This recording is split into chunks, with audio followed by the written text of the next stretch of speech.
3, 2, 1. Oh my goodness. Good morning, good afternoon. Whatever it is for you, I hope you're having a fantastic day. My name is Zach Schomler. This is Strong Opinion Sports, episode 424. Welcome in. Got a lot to talk about today. First of all, let me say this. Gardner Minshew, baby, let's go. I'm so excited. So obviously that's the number one story today. There's a lot to unpack from NFL Week 13. Was that cringy? I don't think it was. I'm genuinely really excited about my man Gardner Minshew. I was going to put that into the Noteworthy segment for NFL Week 13. I'm like, you know what? I should make a standalone topic about that. Let's celebrate Gardner Minshew for a moment. So let's jump into that first to start the show. There's a lot, by the way, that happened. The Lions won. There's all kinds of stuff. By the way, Jared Goff. Did you see what happened? I saw what happened. That was amazing. But let's start with story number one. Eagles quarterback Jaylen Hurts did not play on Sunday against the Jets because of an ankle injury, which elevated Gardner Minshew to becoming the starting quarterback for the Philadelphia Eagles. And the Eagles beat the Jets 33-18. Gardner Minshew was 20 for 25 passing. He had 242 yards and 2 touchdowns. By the way, 3 of his incomplete passes, he had 5 incompletions on the day. 3 of them were throwaways, which means that they were good throws where he said, nothing's open, I'm going to throw the ball out of bounds or in the dirt to make sure I don't have a negative play. Dude, the guy made great decisions all game long, over and over and over and over and over again. All he did was send the ball to the right location. His 2 best throws, he had a nice touchdown pass to Dallas Goedert for 36 yards off of play action. It was beautiful. By the way, shout out to Miles Sanders. He ran for like 100-something yards on 24 carries. It wasn't Gardner Minshew alone that won this game for the Eagles. But Gardner did have a big throw on 3rd and 9 where he extended a play, found Quez Watkins for a first down. And decision-making is the key here, right? Gardner just sent the ball to the right spot over and over and over again. And I'm just going to enjoy this moment. I'm going to enjoy what just happened on Sunday. Gardner Minshew. I love it, man. I love to see that guy do well. I went to college with him. Met him once, shook his hand. I got, not a lot, but I love the guy. I've seen firsthand what kind of leader he is, how he operates, his work ethic. And the Eagles scored on every drive in the first half of this game. And then the only drive they didn't score was on their final drive. They punted after 7 plays. And to say they scored, so they scored on 7 of their 8 drives, 7 in a row. Bam, bam, bam. 3 touchdowns, a bunch of field goals. It's a bit misleading to say they scored on every drive. Like they had one drive where on a 4th and 4, it looked like their center had a false start. They didn't get called. CJ Mosley got called for encroachment. It's close. Like they definitely got helped by that call on 4th and 4, which extended that drive in the second half. But the thing I want to say here, watching Gardner Minshew make great decision after great decision, good pass after good pass, running play action very well. I'm like, why did nobody else make a move to trade for Gardner Minshew? Everybody knew Gardner was available. Like, you can say, oh, like the Jaguars weren't sure, blah, blah, blah. No, come on, look. The Jaguars drafted Trevor Lawrence. We all knew at some point they were going to make him their starting quarterback and Gardner would become available. So, hey, Denver, Pittsburgh, the Steelers need a quarterback next year, and maybe they're going to draft Kenny Pickett from Pittsburgh. I would love to see that. New Orleans. All I'm saying is, why didn't Denver at least make a move so they could have Gardner Minshew compete with Teddy Bridgewater? Did they forget? I remember. Was it 2 years ago? Was it a year ago? I don't remember exactly when it happened. But I remember Gardner Minshew beating the Broncos with a 4th quarter comeback, galvanizing his team against Joe Flacco. So it would have been 2 years ago. He's a great leader. He galvanizes his teammates. All he does, Gardner Minshew, makes the most of every single opportunity that's been afforded him. In college, he almost went to Alabama to be Jaylen Hurts' backup. He was going to be behind Tua and Jaylen Hurts, and he said, hey, Mike Leach called me, said, you want to come play at Washington State? He said, sure, I'll do it. And killed it at Washington State. Goes to the NFL. Late round pick. Nobody wants him. Goes to Jacksonville. Kills it at Jacksonville. For like a 2-year period, Gardner Minshew was the only quarterback who won a game in Jacksonville. Here, he gets an opportunity, and he does the very best he possibly can with it. I don't know what more you want from Gardner Minshew. Like, why do people not embrace him? It's getting tragic. Like, What more does a guy need to do for people to finally realize, oh, this guy can play? Does he have a massive arm? No. But does he make great decisions? Is he a good leader? Does he work incredibly hard? All that stuff is true. Why do people not want him? You would rather have Teddy Bridgewater. Or Mason Rudolph next year, apparently. Okay. Yeah. I just don't get it. Like, the Saints would rather have Taysom Hill be horrible than, God forbid, they give up a third-round pick for Gardner Minshew. I don't know, man. I just do not, I will never understand why the NFL doesn't recognize what Gardner does. And I get it. He doesn't have a huge arm. And that's, people just can't, they don't look past his physical limitations. But I would like to have a quarterback who makes great decisions every play. That sounds amazing. This is the best game an Eagles quarterback has had in a few years between Carson Wentz and Jalen Hurts. Gardner killed it. And I loved watching Gardner celebrate with his dad after the game. I understand. I'm self-aware. I realize I sound like a Gardner Minshew fanboy. And I am a little bit. I met him. I love him. I think it's sad when a guy clearly can play and doesn't get recognized. Here's all I'm asking. All I want is somebody to give Gardner Minshew a chance. I'm not saying you build your franchise around him. I'm not saying to give him a massive contract. Nothing like that. But bring him in to compete is all I'm asking, because I believe in Gardner.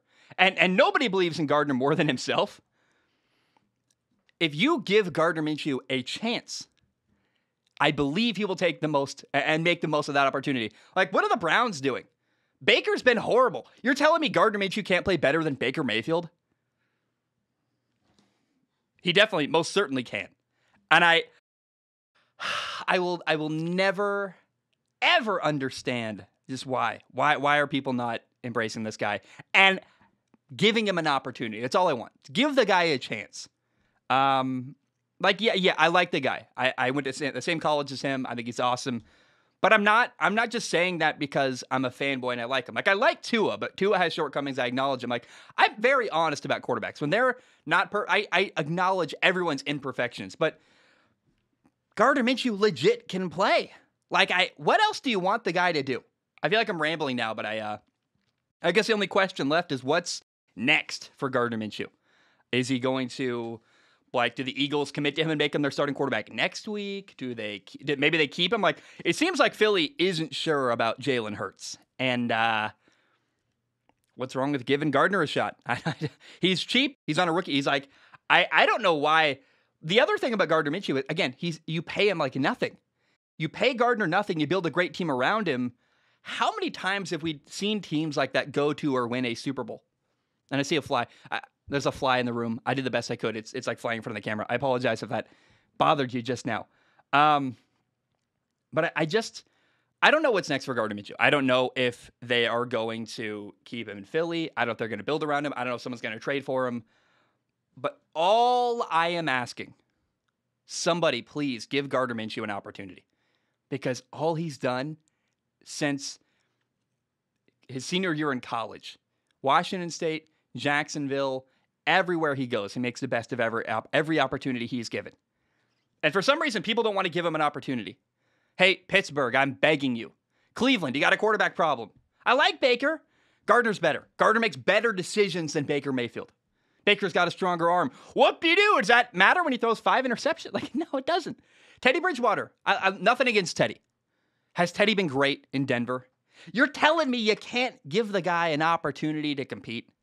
That's all I'm asking. All I'm asking from the NFL is someone please give Gardner Minshew an opportunity to compete for a job somewhere. Because if you do that, I think you'll see a lot more of what we saw on Sunday against the Jets, where he looked fantastic.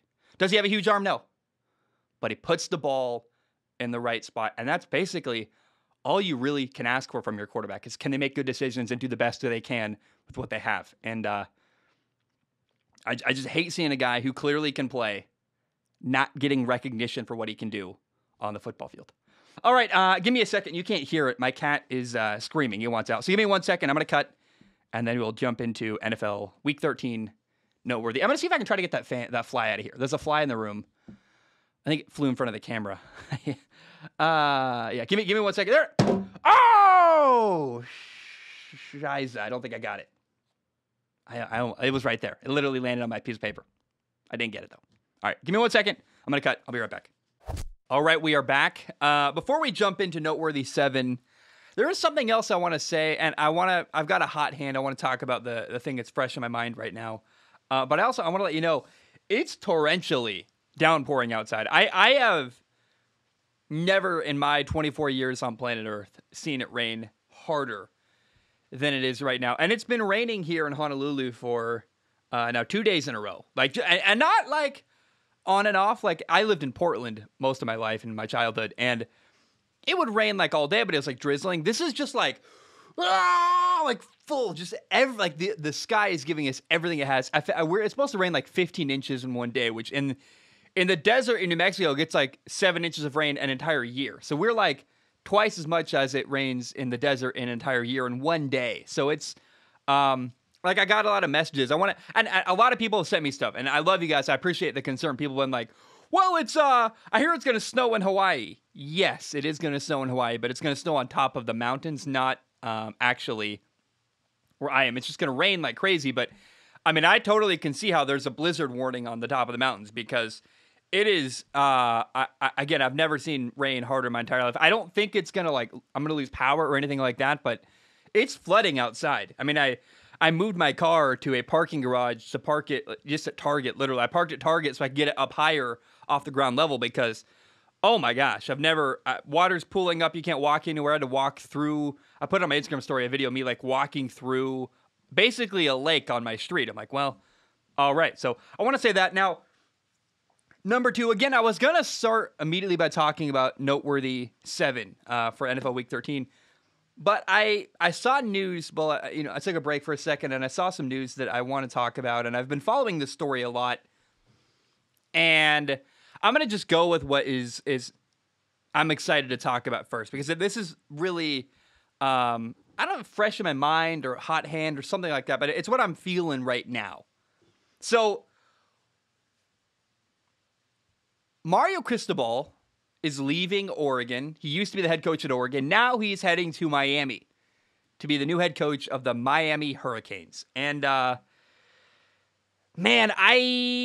so apparently Oregon gave Mario Cristobal a 10-year, $85 million contract offer. And then they backed off and pulled their offer when they found out that he was entertaining conversations with Miami and listening to conversations. And you got to realize, Mario Cristobal went to Miami. He played on the offensive line there.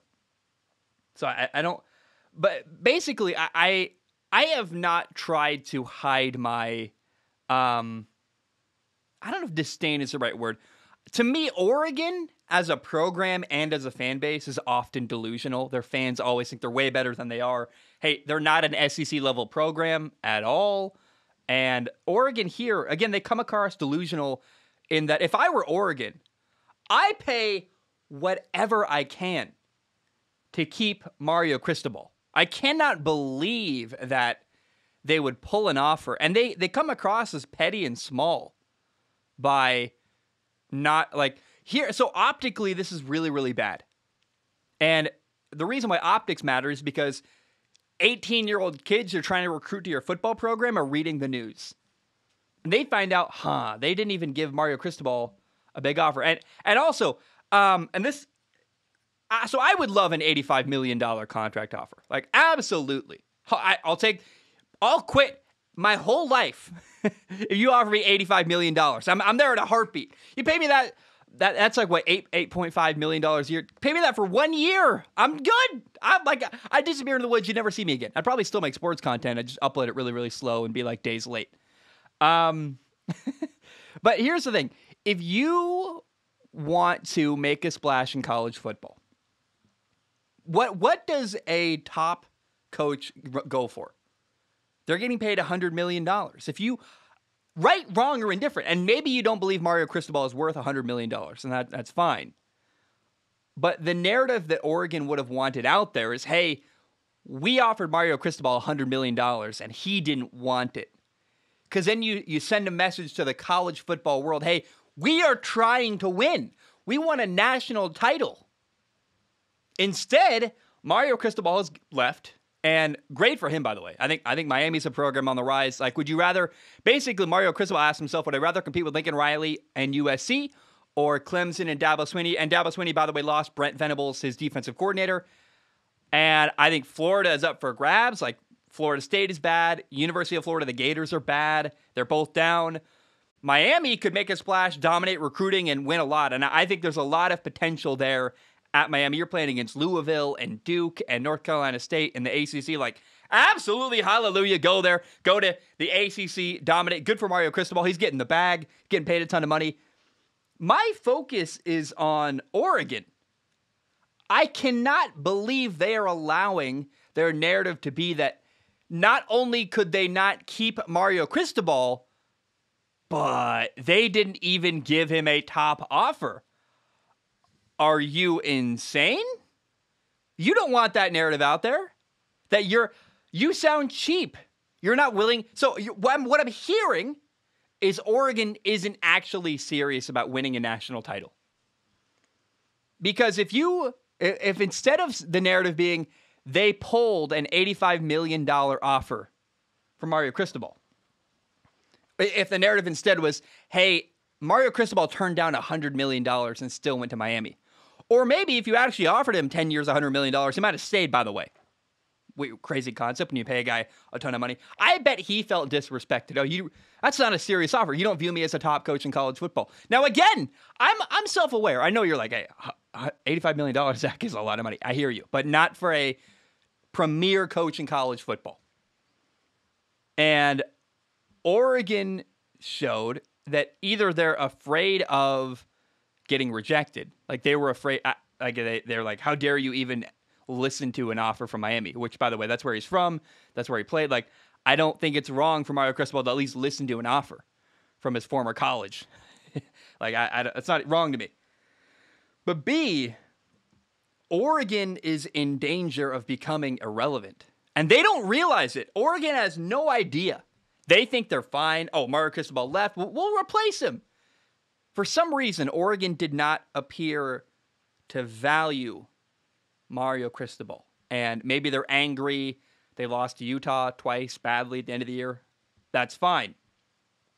But go ahead and, hire someone that is regional and fun and that the local media loves. I think they're going after Wilcox, the guy at Cal. I like the coach at Cal.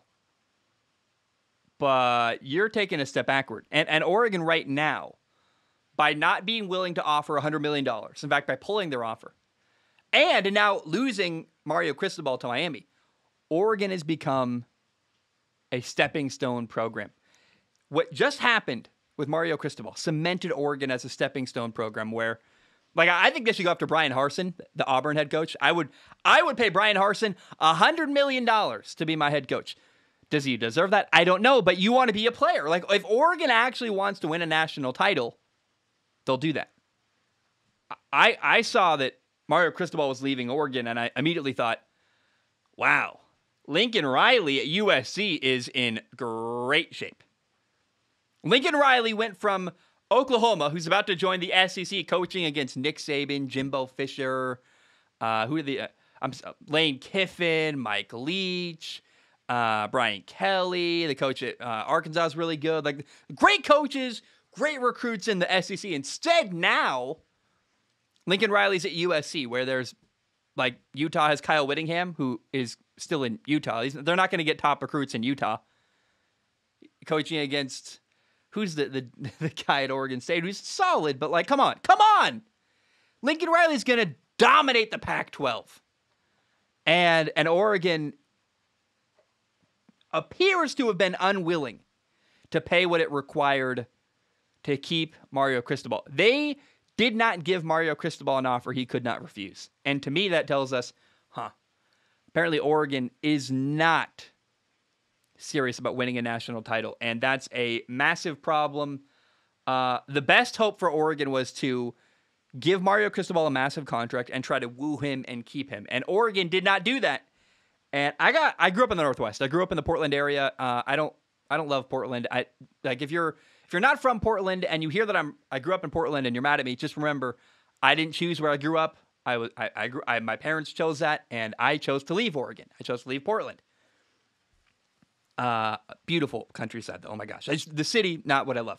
But all my friends are in Oregon, and I love them, but they're so delusional when they talk about their football program. I have the luxury of looking at the entire college football landscape. I watch way more than one game a week. A lot of my friends at Oregon, they watch just the Oregon game every week. I watch every game. I watch all the SEC games. I watch mostly SEC level football. Can I tell you what? Oregon is nowhere near the SEC, and they have no idea. They think they're high and mighty. They think they're all that.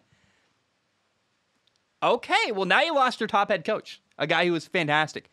Good luck. Let's see how you do now. I think that the minute Mario Cristobal beat Ohio State, he showed what he's capable of. He beat Ohio State with basically a quarterback who, God forbid, really should not have been the Oregon starting quarterback. What Mario Cristobal did at Oregon was amazing. And Oregon did not appear to appreciate him. They were mad, I think maybe mad about the Utah losses, which is fine, but I'm very, very concerned. I'm rambling now, but I'm very concerned about the future of the Oregon football program. And I've never said this word out loud, clout. You got a clout chase if you're Oregon. You need the narrative to be in your favor that Oregon is going for a national title. They'll pay a ton of money because you want 5-star recruits to go there. Now you're probably not going to get 5-star recruits to go to Eugene, Oregon. And I'm telling you, Oregon is in critical danger of becoming irrelevant. They have no idea, but they just lost Mario Cristobal. They didn't give him the massive offer he probably should have gotten. And now the optics are Oregon's cheap, petty, doesn't want to pay a top dollar for a coach, and they're going to hire a local guy that, the local media likes, but is not going to help them nationally. Who cares if you dominate recruiting in Oregon? You want to dominate recruiting in California, Texas, Ohio, Florida. And I know Ohio's not Ohio's a better football state than people realize. I like throwing Ohio in when I can.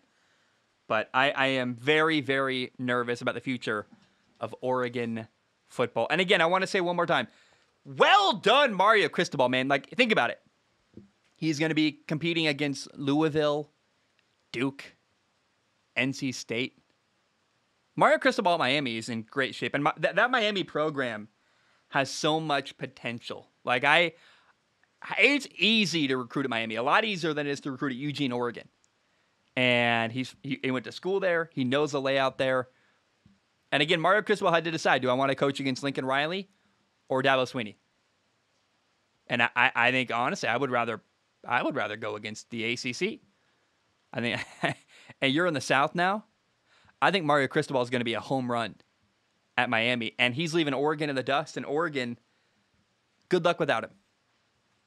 All right, now let's do the NFL Noteworthy 7. We just had NFL Week 13. I already talked about Gardner Minshew, but there are 7 more things I find noteworthy from NFL Week 13. Number 1 is this. The Lions finally won a game. I'm so happy. Like, hallelujah. Great for Detroit. You know, Michigan won the Big Ten in the same weekend that the Lions won their first game of the year. It's a great weekend to be a Michigan sports fan. The Lions beat the Vikings 29-27. The Lions actually led the game 20-6 at halftime. And then the Vikings came back. I swear to you, I almost jokingly wonder, like, was Jared Goff trying to not win this game? He had 2 turnovers in the second half, a fumble and an interception. The fumble is hard to really blame on Jared Goff because it was 4th down and he hit as he threw, and if you didn't get it, it would have been a turnover on downs anyway. So that's a hard one to hold against him. And they were going for it deep in their own territory. And actually, it kind of worked out. They went for it deep in their own territory. Jared Goff fumbles. The Vikings got a touchdown, which gave them the lead. But what it did was keep time on the clock. So the Lions got the ball with 1:50 left and time to put together a game-winning drive. And that's what happened. The Lions got the ball down 27-23. Again, 1:50 left on their own 25-yard line. 1st and 10. And Jared Goff put together a 75-yard game-winning drive to win 29-27. And what happened was on 4th and 2 from the 11-yard line, Jared Goff threw a touchdown pass to Amon-Ra St. Brown. It was beautiful. And I don't understand. How does Minnesota give up a touchdown in that scenario? I don't understand. They were playing such soft coverage, like catch coverage, and like so much cushion. I don't understand. I'm watching like the safety Woods. I'm like, what are you doing, bro? Like, why? How are you allowing a defender to get 11 yards into the end zone, turn around before you're even near him? That terrible coverage there. But Jared Goff was a hero. I am so happy for Jared Goff. Watching him hug Dan Campbell, like, oh man, like the Lions have been so close to winning multiple times. Do not forget the Lions led Green Bay 14-0 at halftime in that game. Like the Lions, was it 14-0? I think it was 14. All I remember is the Lions were leading Green Bay at halftime in that game when they played Green Bay earlier this year. I mean, the Lions have had so many heartbreaking losses. So for them to give a heartbreaking loss to Minnesota is awesome. And Jared Goff, you got to feel for the guy. He had 3 touchdowns in this game. And I would imagine, other than making millions of dollars, which, hey, great for Jared Goff. Other than that little simple fact, I would imagine Jared Goff's life has been really brutal ever since he got traded to Detroit. He was in LA dating a supermodel, making millions of dollars, winning, going to the playoffs, and then he got traded to Detroit, which, no offense to Michigan, but come on, Detroit or LA. Most people would say, I probably would actually say Detroit because it's cheaper, and I don't like LA. But I hope that's believable that I would pick Detroit.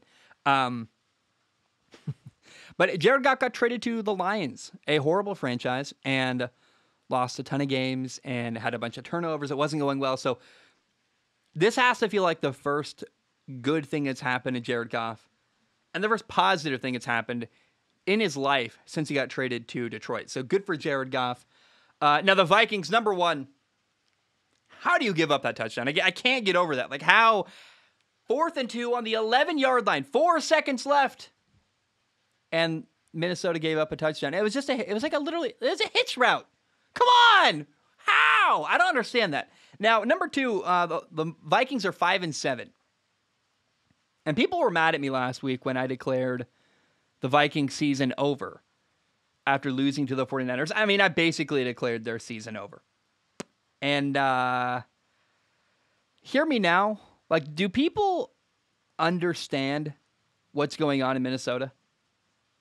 It's not good. The Vikings are not making the playoffs. And I hate to give you bad news, but if that's my job, so be it. The Kirk Cousins era has been a failure. And it's not all Kirk Cousins' fault. I think Mike Zimmer's going down, and Kirk has been playing very well and doing a lot of good stuff. But let's be clear about something. When Minnesota brought in Kirk Cousins to be their starting quarterback, gave him a ton of money guaranteed, the expectation was, hey, finally, Minnesota has a stable quarterback. It's all they've been missing, and now Minnesota can make not only a playoff run, but a Super Bowl run, potentially. Minnesota's been nowhere near that in the years Kirk Cousins has been the Minnesota Vikings starting quarterback. Whether that's Kirk's fault or not, you can decide that. I don't really care about that debate. My point, though, is, let's be clear, it's been a failure. It didn't work. Right now, all Vikings fans are hoping for is maybe we can make the playoffs. If you're aiming for maybe making the playoffs, you're not in good shape. You're 5-7, and it's bad. And Vikings fans, I feel like, are not owning the reality of what's gone down this year, and they're making excuses. They're talking about all this good stuff. Don't live in delusion anymore. The Vikings are not in good shape, and the coach is getting fired. Kirk, I love him. And maybe what Kirk Cousins needs is a new, young, up-and-coming offensive head coach who can stop trying to play great defense and run the ball, who's like, let's just throw the ball all over the yard. I'd love to see an offense where Kirk Cousins is really allowed freedom to throw the ball a ton every game. But whether that's Kirk's fault or not, the Kirk Cousins era, him going there and the expectations have not been met. Number 2, let's talk about Tua. Oh, yeah. The Dolphins beat the Giants 20-9. Miami is now 6-7. They started the year 1-7, by the way. The Dolphins have won 5 games in a row. It's beautiful. By the way, the next 2 games for them, they have a bye week coming up, and then they play the Jets and then the Saints. So in 3 weeks, Miami could be 8-7, a winning record, after a 1-7 start. I don't know that they're going to, I think they play like the Patriots and Buffalo to end the year, something like that. It's not pretty at the end of the year. Either way, though, it's been an amazing recovery from 1-7 for the Miami Dolphins. And the story is their second-year quarterback, Tua Tagovailoa. In this game against New York, he was 30 for 41 passing, 244 yards, 2 touchdowns. I saw some Giants players talking trash after the game at Tua. What? Did we watch the same game? Like, I know they played in the game. I don't understand what's happening there. Tua played great. He's getting better and better, looking more and more comfortable. He had a couple back shoulder fades to Devontae Parker that were like chef's kiss, beautiful, awesome stuff. He had a sweet touchdown pass on 3rd and goal where, they play action fake. He rolls out left because he's left-handed. It's a little bit different. And he's very patient, waiting. Finally, he throws out wide for a touchdown on 3rd and goal. Beautiful playoff play action. Every week, I've been watching Tua get a little bit better and a little bit better. And each week, he looks more like Drew Brees. I mean, let's be real. He's now throwing. He started small. I think he even gave some kind of quote, roughly like, you got to learn how to not lose a game before you can learn how to win a game.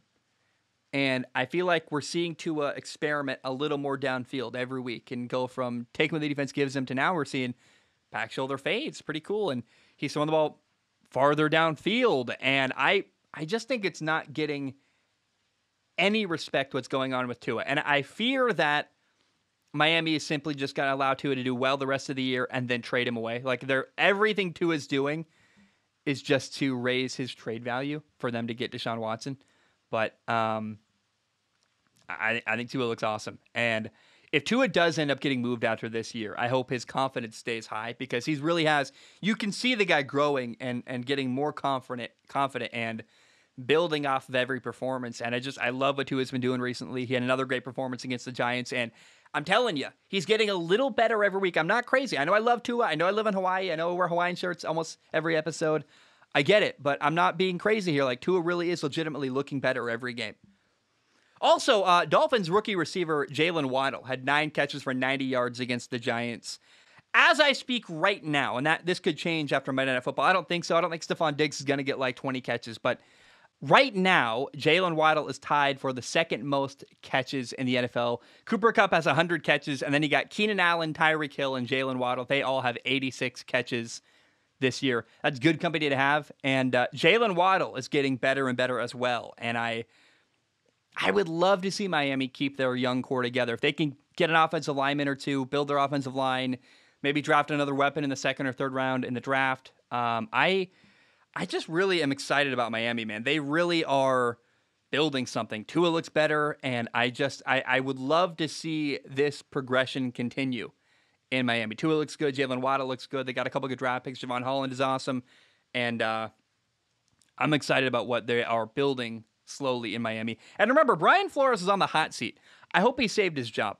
They're 6-7 now. They won 5 in a row. They went from 1-7 to 6-7. And what we're seeing now with Miami is they're looking really a lot like the team I thought they would be all year. And it took them a lot longer to get where I thought they would be. But right now they're playing very good football. They look well coached. They're playing good football. And I just hope we can allow this to continue and develop in Miami. Number 3, Washington beat the Raiders 17-15. Washington has won 4 games in a row.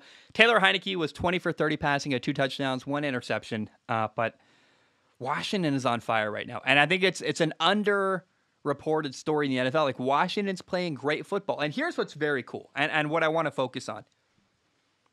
Washington has a massive opportunity right now at the end of the year. They have 5 games left. All 5 of the remaining games for Washington are NFC East divisional games. They play the Cowboys twice, the Eagles twice, and the Giants. And that's a rare thing to have 5 division games all in a row at the end of the year. But what it means is that Washington truly does control their own fate. They have control of their destiny. If they can win a bunch of games and dominate their division, Washington legitimately has a shot to win their division and go to the playoffs. And I don't know that that's going to happen, but it sure is a cool story. And I just want to let you know, right now as we stand, Washington could win their division still. The Cowboys are awesome. Everyone's focusing on how sexy and fun the Cowboys are, but Washington runs the ball well. They play really conservative is the wrong word. Like they control the ball. They wait till the play clock is really low before they snap the ball. They dominate time of possession. Taylor Heineke doesn't make a lot of mistakes. I mean, I think it's very possible Washington still wins this division, and keep your eye on what happens because they're well coached. They play good defense, and it's a developing story. Can Washington challenge Dallas and win that division? I don't know, but 5 division games in a row at the end of the year is unheard of and very interesting to me, and I want to see if Washington can take control and get themselves into the playoffs. Number 4, the Rams beat the Jaguars 37-7. It felt like this was the Rams getting back on track. The Rams had lost 3 games in a row going into this game. Matthew Stafford was amazing here. Sony Michel, a former Patriots running back, they traded for him in the offseason. He had 24 carries for 121 yards and a touchdown here. Cooper Kupp, 8 catches, 129 yards, and another touchdown. Odell Beckham Jr. had a touchdown as well. Now, here's what's massive coming up for the Rams. They play next week on the road at Arizona, and that's going to be the Rams are 8-4. The Cardinals are 10-2. And the Rams, if they want to, remember they're all in. They're going to go for a Super Bowl. I'd like to see that happen. I'm not rooting against the Rams, but they got a big game coming up this next week against Arizona on the road. And I'm curious, man. I feel like this was progress for the Rams. They had a bad couple weeks, or a lot of turnovers, and Stafford was playing badly. So this was a good tune-up game for the Rams before going into Arizona next week. Number 5, the Chargers beat the Bengals 41-22. And this is a fun game. It was Joe Burrow against Justin Herbert. I wish it had been closer. I would have liked to see like a crazy ending where the final play mattered or something. But in the end, it was still a fun game. We got the Chargers were up to start 24-6, and then Cincinnati came charging back. They made it 24-22 in the third quarter, and then since he kind of fell apart and lost 41-22 after that, they didn't score after that point. Honestly, what I would love to see is a rematch of LA and Cincinnati in the playoffs. I think it'd be awesome. They're both 7-5. It's 2 quarterbacks that I like a lot. And I thought Justin Herbert got away with a couple risky throws in this game. Mike Williams made a crazy catch. Jaylen Guyton had a crazy catch in the end zone. The Bengals also didn't play great. And I think on another Sunday, this would have been a very different game. And maybe LA still wins, but it would have been closer and more interesting and more fun. And as a football fan, and I remember, I don't have a favorite team. I don't really care who wins every week.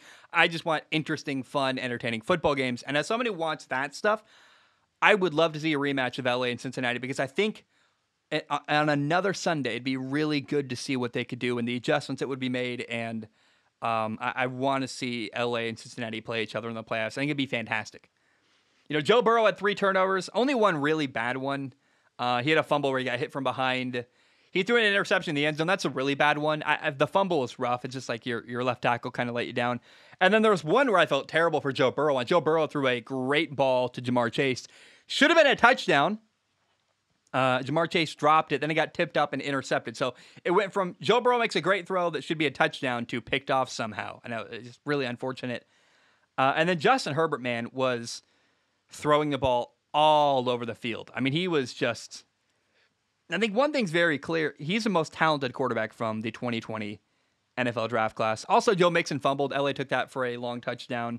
Again, as a football fan, I think a rematch between LA and Cincinnati would be fantastic, and I want to see that happen down the road. Number 6, the Colts won. They beat the Houston Texans. I said Colts, like, I'm going to say more, and then I'll have it. The Colts won. They beat Houston 31-0. So the Colts are now 7-6. Their playoff hopes stay alive. And I'm very curious because coming up, they got a bye week. And I want to ask you, what does Hard Knocks look like with a bye week? I have no idea. But with the playoff hopes alive for Indianapolis, what's going to be most important is that coming up, they play the next 2 games after their bye week. They play the Patriots and then at Arizona. The Patriots are fantastic. Arizona's really good. They're 10-2. And the Colts are now 7-6. It feels like the Colts need to probably win out if they want to make the playoffs. If they go 11-6, they're in a lot better shape than if they go 10-7 or worse. Who knows? So big games coming up for the Colts, but right now they're in a good spot and they keep their playoff hopes alive by dominating Houston. Number 7, the final one. The Steelers beat the Ravens 20-19. It was a fun game. It was a classic AFC North battle. One of those games where you're like, oh, I knew this game would be good and fun. It always is between the Steelers and the Ravens. And the game really came down to a 2-point conversion where the Ravens got a touchdown with 12 seconds left. They went for 2. They didn't get it, and they lost. And I think a lot of people are going to focus on how that was a weird decision. Why'd you do that? You could have just kicked the extra point and gone to overtime or whatever. I thought it made a lot of sense for the Ravens to go for it. Remember, they had a bunch of corners hurt, and they were, and that's what Jim Harbaugh said after the game too. Is like we were down to we had no corners left, and they wanted to end it there, one way or another. Hopefully, win. They wanted to win, obviously, but ending it there rather than extending the game and allowing injuries to play a larger factor in the rest of the game. I actually thought, man, the Ravens made a great play call. There was a bit of a miscommunication between Mark Andrews and Lamar Jackson, but they had the right play call dialed up. They missed the throw. It should have been a 2-point conversion that was good. They should have won that game. Also, Lamar got picked off in the end zone. They missed a couple opportunities, but I don't think the reason why the Ravens lost was because of the decision to go for 2. I mean, I guess you could say it technically is what happened, but I think given the situation, that was the right call to do that in that moment. Pittsburgh is a weird team, though. They're so inconsistent, and the lesson might be that just they're way better with TJ Watt in their lineup. They sacked Lamar Jackson 7 times. He had 3.5 sacks himself, and I just think that, Pittsburgh's has a shot, and I think they're still in the playoff mix.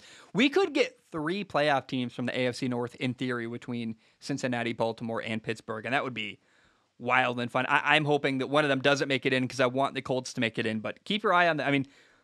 Things are developing for Pittsburgh. Big Ben's trying to make his final run a good one, and I don't know. I want to give a shout out to Deante Johnson. Deante Johnson had another good day in this game against Baltimore. He had 8 catches for 105 yards and 2 touchdowns, and I just think that nationally, no one's talking about Deante Johnson. He's very underappreciated, and I've been watching this guy. Every week he's doing good stuff, and everyone focuses on, Juju Smith-Schuster's injured now, but the focus is, they lost Juju, and they don't have a top receiver, and this and that, and hey, Deante Johnson is killing it. Let's give this guy some respect because he's playing fantastic for the Pittsburgh Steelers.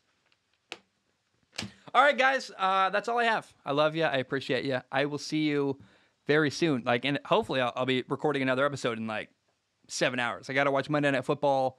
And then I got to finish the Formula One race and then do Ask Zach, and that'll be the next episode. So the next episode should be very, very quick turnaround. I love you. I appreciate you. Ba-dum-bum. Bam. We are done.